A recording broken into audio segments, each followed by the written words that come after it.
Hey everyone, and welcome back to Just Meeple and Me, and I am excited today to bring you this unboxing component overview of Hostage Negotiator. The Kickstarter for the Career Edition, the final piece to this game, just closed 2 months ago on Kickstarter back in May, and already 2 months later I got the Wave 1 shipping of all the previously released content, and that was a nice surprise on how fast they got it out. And what that includes is the base game over here, the massive Crime Wave expansion, which also is big enough to fit all the cards and future content, and then all these extra negotiator packs and demand packs.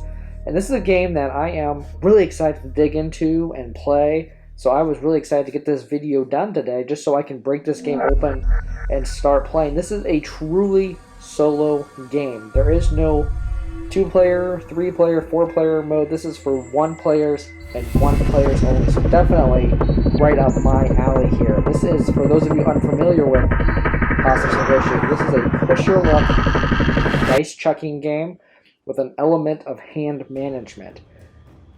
This is a game that people either love or hate from what I've, in online discussions, because dice chucking can be frustrating. You can be, the dice gods can be very unhappy with you or just not giving you any favor, and you can be misrolling and boom, boom, boom, and just get yourself into a hole and angry. And this game captures all that, but I think it works so well for this game, that that element of frustration, because I think it simulates what a hostage negotiator actually goes through. You can fail, you can say all the right things and plan, but you're at the mercy of the abductor. They're crazy.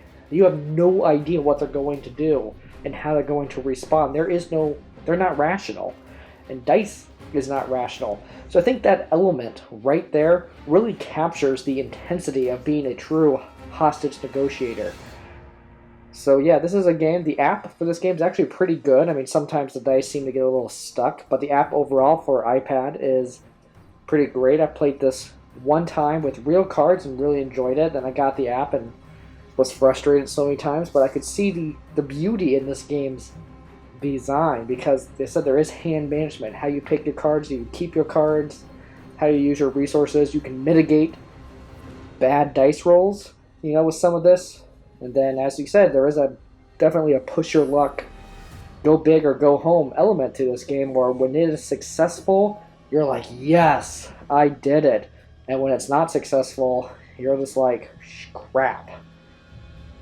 So this is a fun game. It's going to get on your nerves, but you're going to keep coming back for more. So I just want to break this game open, show you guys all the content in it, and then talk a little bit about what career mode will bring.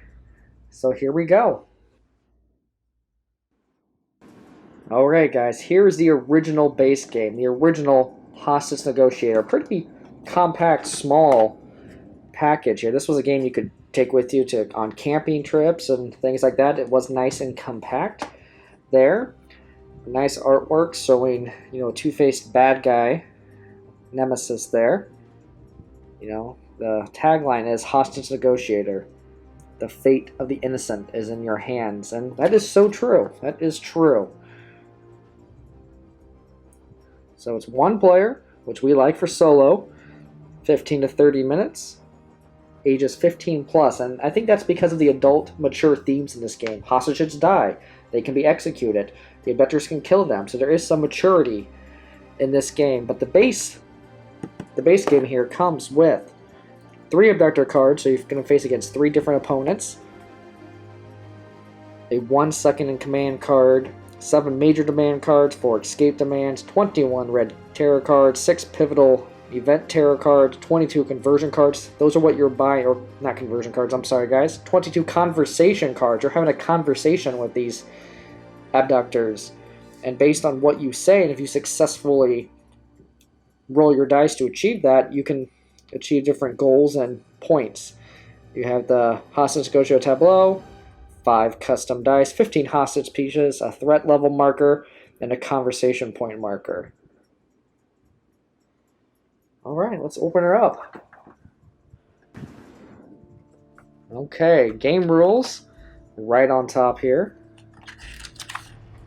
Coming in at 15 pages. Quick reference on the back so you can just kind of keep this out at all times. And all the details of how this game works through here.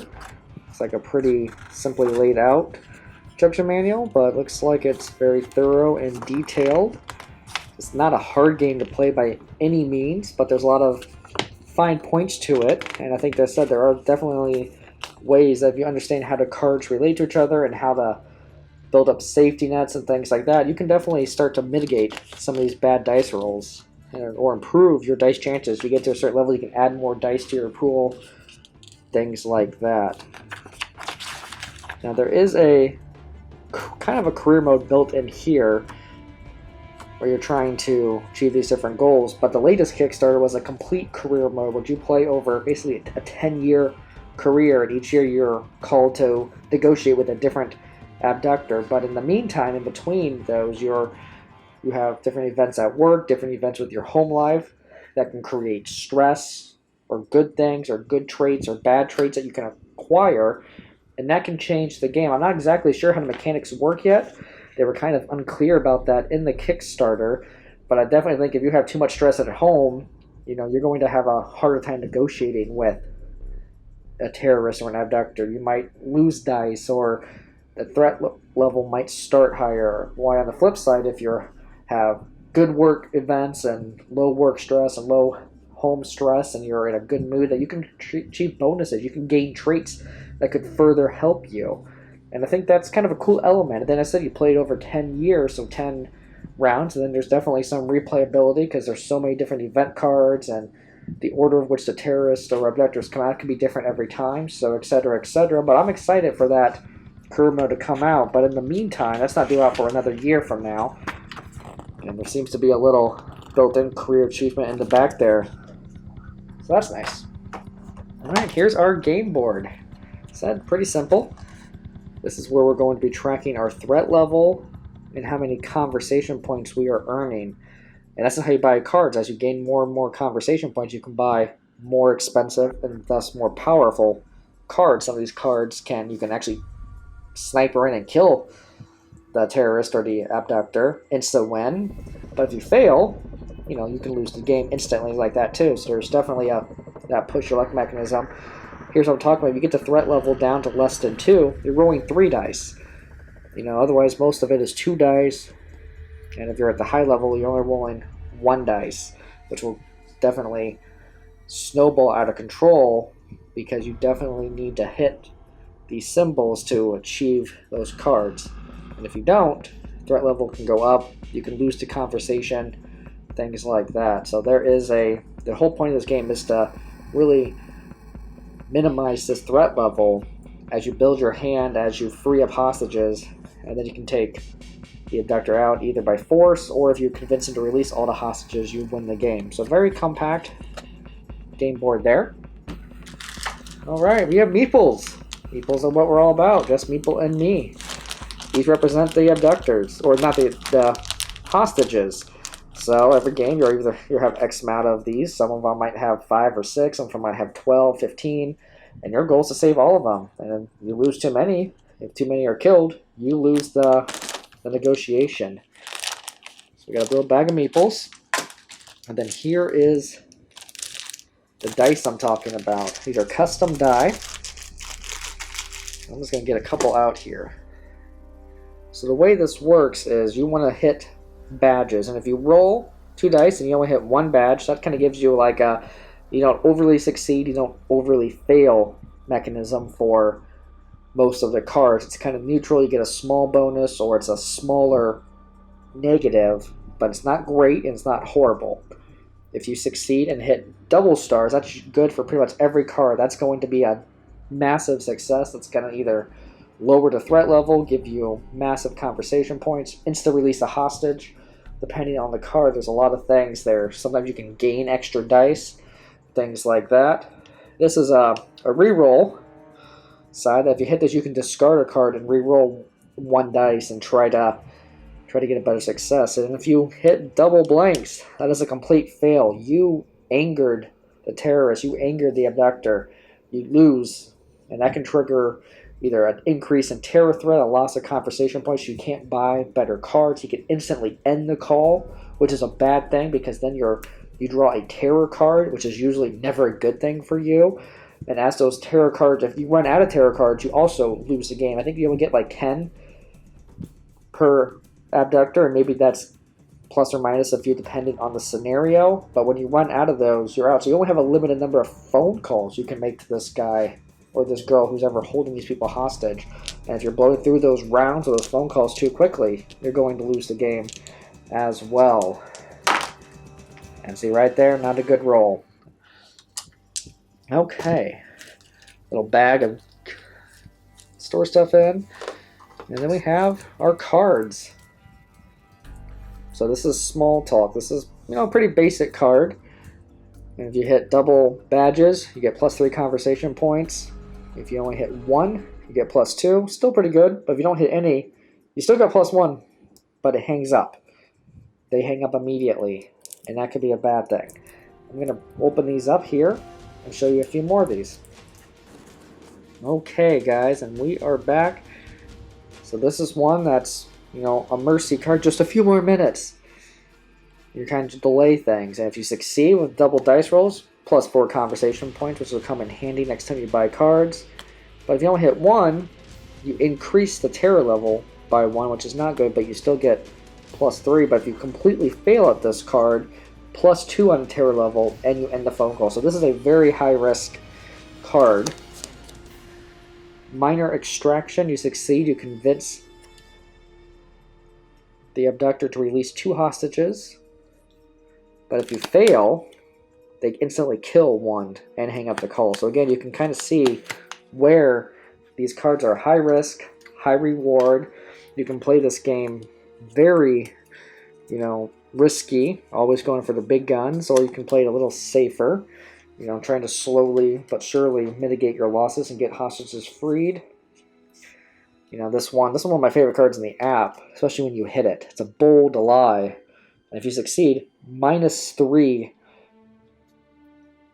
on the terror level. And if you're, at a pretty low level already, that can get you to the point where now you're rolling 3 dice. Or if you can get to that point beforehand and you hit this -3 and you roll 3 dice, you have a better chance to hit that. So there's some card comboing in this game. The order that you play the cards is important. But this is one of my favorite cards because there's so much strategy with that card. If you hit it, you can definitely succeed. The other way you can free hostages is when you're at this S level. Every time you would decrease the threat level anymore, he'll release a hostage or she'll release a hostage. On the flip side, if you're already at this K level, every time you would increase it, you kill a hostage. But if you're at an S and you successfully hit a bold lie and minus that by 3, not only are you rolling 3 dice already, so you have a higher chance to hit that, but you're going to release 3 hostages instantly with that. So you can see, if you're planning ahead with your cards, the order you play them, and you get that down, you get 3 dice, you roll one of your high-risk cards, a bold lie, you're in good shape. What else we got in here? You need to trust me. And if you succeed with this one, until the current conversation ends, all of your rerolls are now stars, so you just increased your chances of gaining stars and minimizing your chances of missing, and that really does come in handy. So you can see a lot of different conversation cards that you can use in this game. Alright, let's meet some of the bad guys. We're going to start with Edwin. Edwin he's a sad case. But here he is. With no medical insurance to cover treatments for his dying son, Edward has decided to take matters into his own hands. He has hijacked an entire floor at a local hospital. As long as his son gets care, he won't kill any hostages. But the situation is volatile, and if Edward gets pushed too far, it could end in disaster. He just wants to save his son, no matter the cost. And this is where that mature theme comes in, because, I'm a dad, and as a parent, I feel for him. I'm thinking, wow, this guy's just doing anything he can for his son. He's probably a nice guy, a normal guy, but, love for his family and the bureaucracy of the insurance world has pushed him over the edge. And, I can see that in a lot of people. I said my day job isn't healthcare. I can understand how people can get stressed, and that's a real-world situation. He's not a typical bad guy. He's not like a guy you would see on Die Hard. You know, he could probably just be a normal family man, but now you're negotiating with this person. On the flip side, we have a true terrorist. You know, Arcane, if I'm saying that right, Arcane is angry. He is the leader of a terrorist organization, and he was none too pleased when over half his team was taken into custody by Special Forces agents in a surprise raid while he was away. Now Arcane has hatched a plan, and he is after weapons, money, and the release of his captured men. He has taken hostage 7 government officials that have had nothing to do with the raid, but Arcane doesn't care. They are disposable pawns. So here is a real bad guy, a real terrorist. He's definitely going to be very easily able to kill hostages. He's probably killed before. You know, Edward probably has not killed before. So there's different scenarios, different hostages, different abductors. And they all can play a little bit differently. Okay. And on the back, you know, they have starting the mansion some special rules. Like for Edward, for instance. You know, Edward only has one major demand. And he has a special rule that anytime a hostage would be killed, instead move the threat level up by that amount. But if the threat level ever reaches K, Edward immediately kills all remaining hostages and escapes. So here's one that if you have a card or a conversation card that will trigger killing of a hostage, you just raise the terror level of 1. But if it makes it to that K level, he just kills everybody and you instantly lose. So there is some risk mitigation tactics there. He plays a little bit differently. The cards play a little bit differently with those special rules. Okay, there's different demand cards in here that if you give into the demand, you can get bonus points or things like that. There's event cards that are usually screw you over. You know, this one is a minor demand water. You give him water, you get actually an extra dice that entire conversation. And that could come in handy if you're trying to hit some of your higher risk cards.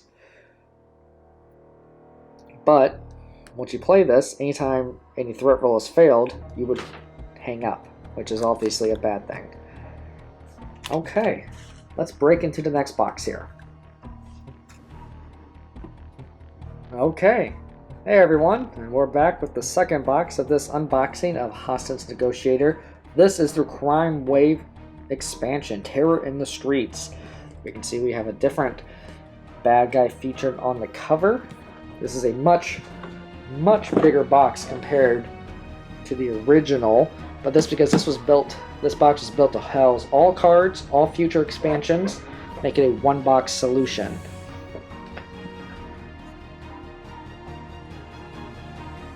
So I'm not going to read all this text, that's pretty much just the overview.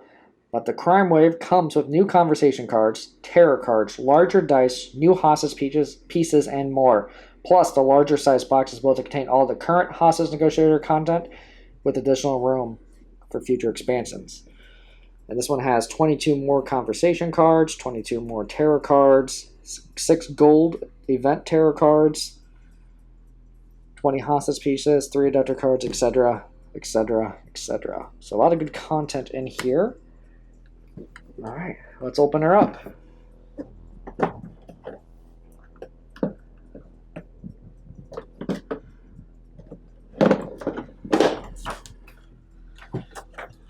Okay, so the first thing we have is how to pack your game overview. So this will show you how to organize your game and everything.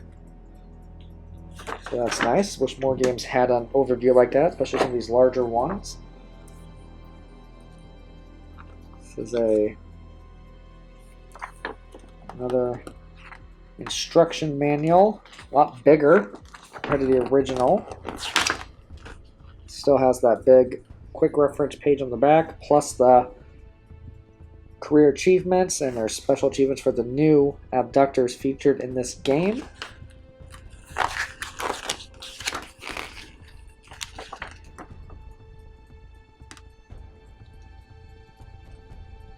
Gives you an overview of all the different parts of the game, etc., etc. How to create a custom red terror card set, so there can add some replayability in there to customize your experience, kind of create your own scenario. So we have a much bigger playing board. Let's compare. Yeah, original pocket size almost playing board, travel size playing board from the original game. Crime Wave expansion, much bigger, probably 2.5 times the size there. And also room to play your discarded cards, keep your abductor there, demand cards, so it kind of helps you organize everything. There's some of the custom rule sets on the back. Now in the Kickstarter, the Commissioner All-In pledge, I also got a game mat with it, which is bigger. It kind of helps you organize the market for these conversation cards. So that's going to be even bigger than this. So we have more meeples and markers. Here's more dice.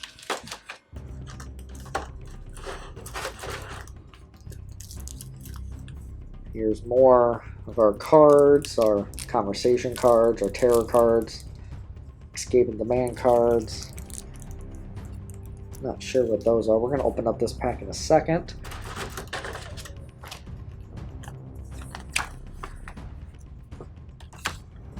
This kind of goes through the abductor packs. And these are basically scenario packs. Each one of these will play different, have a different bad guy you're after. Each of those will have their own special startup rules, or setup rules, or game rules, and things like that. This guy, I've heard, is really tough because he has a partner, and you have to kind of play between the both of them. So,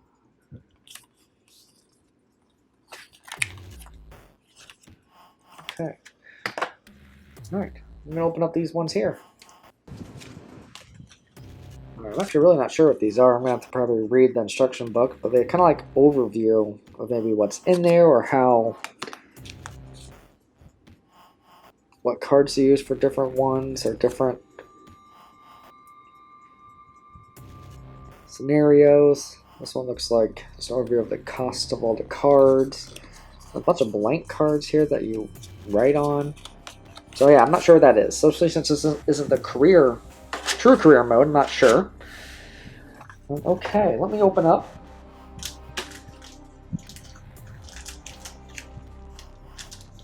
The first abductor pack to show you what these are. So this is abductor pack 1, an expansion for Hostage Negotiator, 16 new cards.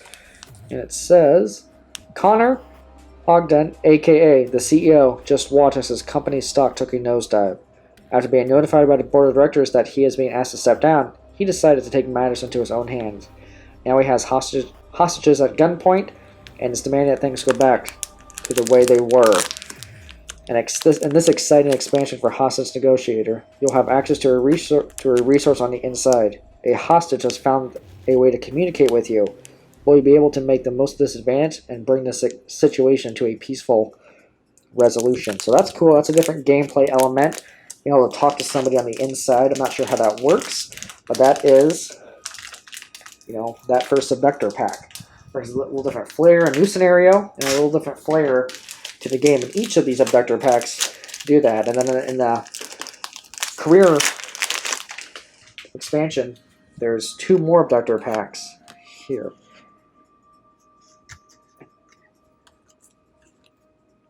A couple conversation cards. So there's Connor.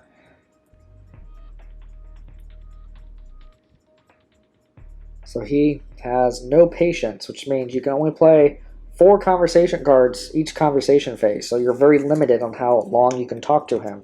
So he's going to be, the order you play your cards in is going to matter, and hitting those dice rolls is going to matter for him. And if you discard cards, that actually counts towards that number. So he's going to be tough.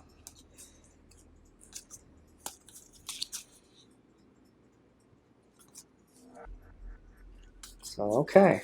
So that's the first abductor pack. As you see, it just adds a few more scenarios to the game. Each one of those, it adds a few more conversation cards and different special rules and things like that. So I think this gives you guys a great overview on how this game plays. So until next time, it will be just Meeple and me.